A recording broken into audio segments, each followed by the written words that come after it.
Heists are often depicted as cinematic spectacles. Armored trucks, alarm systems, frantic chases. But what happens when real-life thieves orchestrate crimes so improbable, it's as if they've bent reality itself. Today, we're exploring three of the most bizarre unsolved heists that left police, FBI agents, and entire nations bewildered.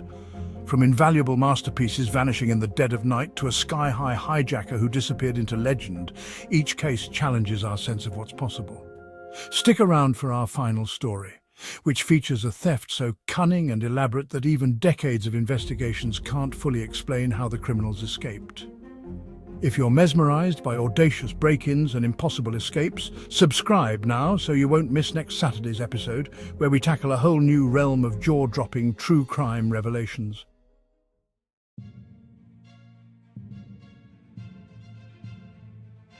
In the early hours of March 18, 1990, two men dressed as Boston police officers approached a side door of the Isabella Stewart Gardner Museum. They claimed there was a disturbance reported inside. The night shift security guards, inexperienced and understaffed, buzzed them in. The moment the officers stepped inside, the ruse took hold. They handcuffed the guards, marched them to the basement and declared, "Gentlemen, this is a robbery." For the next 81 minutes, the thieves roamed the halls of this iconic art sanctuary, ignoring the silent alarms that were never properly responded to. They shattered frames, cut paintings from canvases, and delicately removed 13 artworks valued at over $500 million. An unprecedented sum that included pieces by Rembrandt, Vermeer and Degas. Yet some choices were odd. They left valuable works behind and targeted a rarely known Chinese vase as if picking at random. Or was it? To this day, visitors see empty frames on the walls, preserved as a silent homage to the stolen masterpieces. Investigators turned Boston upside down. Mafia connections, tips from ex-cons, rumoured sightings of Rembrandt's Storm on the Sea of Galilee in private vaults. The heartbreak is how meticulously the museum's founder designed it, never to be altered. So these blank frames remain as ghostly placeholders of the lost art. 3 decades later, despite a $10 million reward and the FBI naming potential suspects from organised crime circles, none of the stolen pieces ever surfaced. Some speculate the thieves, in over their heads, destroyed the paintings. Others believe private collectors hoard them in secret. The heist's brazen simplicity, 2 men, a stolen police uniform and a single unlucky night, redefined impossible. The emptiness lingers, overshadowing the museum with an unsolved aura, as if those frames quietly grieve the art stolen away.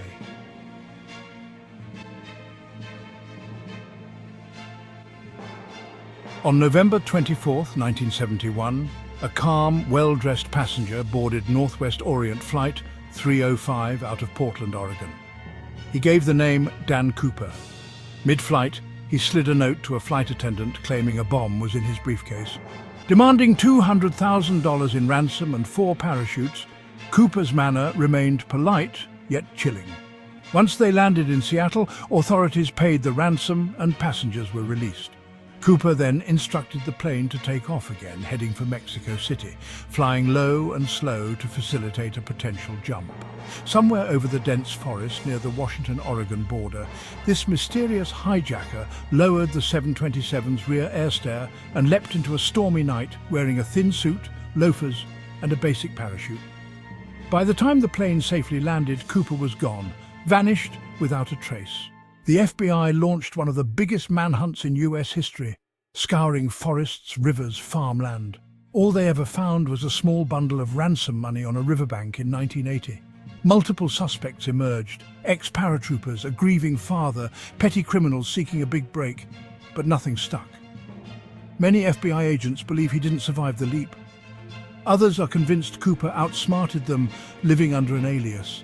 The heist stands out not just for the audacity of hijacking an aircraft with minimal gear, but also for the bizarre confidence Cooper displayed. Smoking cigarettes mid-flight, sipping bourbon, unflinching in a raging thunderstorm. Decades later, D.B. Cooper is an American legend, fueling books, documentaries, conspiracies, and the unwavering mystique of a man who faced a lethal fall with no second thoughts. and might have walked away free with $200,000.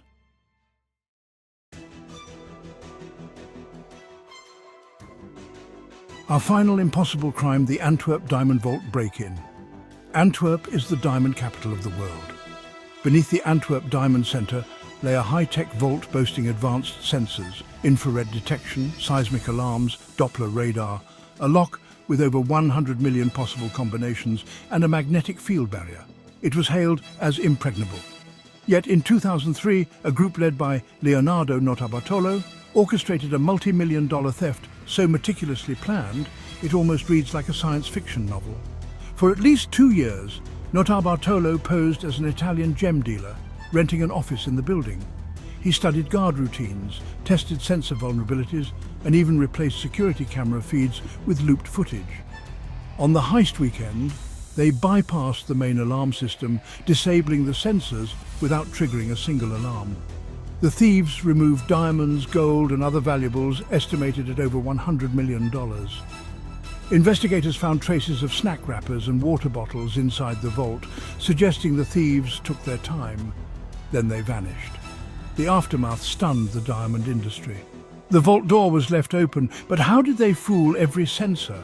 How did they replicate the guard's keys and disarm the complex magnet system?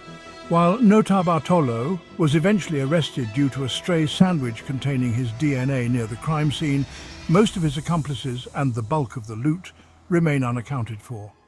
Some diamonds presumably flooded the black market, untraceable. Law enforcement officials praised the criminals' intricacy, acknowledging the nerve, brilliance, and secrecy it took to infiltrate an apex security fortress. Even now, Antwerp's diamond district grapples with embarrassment that its infallible fortress was thoroughly outsmarted by a small band of cunning thieves.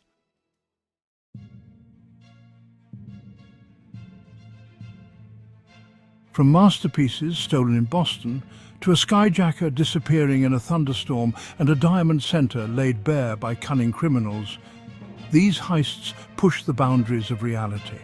Each one remains unsolved or partially unresolved, leaving behind a swirl of speculation, legends, and lingering frustration for investigators who can't quite close the books. Which story bewilders you the most? The surreal emptiness left at the Gardner Museum? The quiet confidence of D.B. Cooper stepping off a plane into darkness? Or the meticulously engineered infiltration of Antwerp's Diamond Vault? Drop your thoughts in the comments below. And if you found these crimes as jaw-dropping as we do, subscribe now so you won't miss future revelations on some of the world's most confounding criminal feats.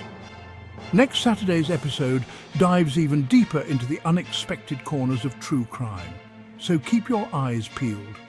Because if these heists teach us anything, it's that no lock is truly unbreakable, and no puzzle is guaranteed to have a solution.